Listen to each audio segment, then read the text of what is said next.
Good morning, Ma'am Sir. Nandito po ako ngayon sa El Sitio sa Nasugbu, Batangas. So, ito po yung entrance, yung gate.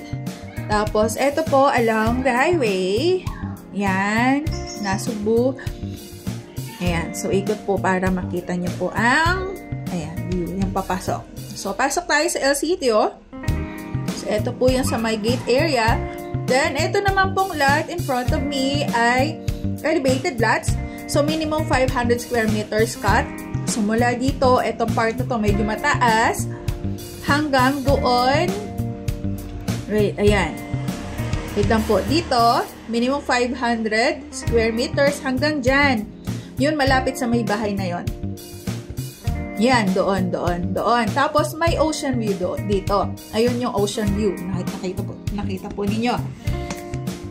Ayan, we are open for LOI na po. So, kung-interesado po kayo dito magkaroon ng property, message nyo lang po ako para ma-assist po namin kayo properly. So, yan. Ayun po yung view.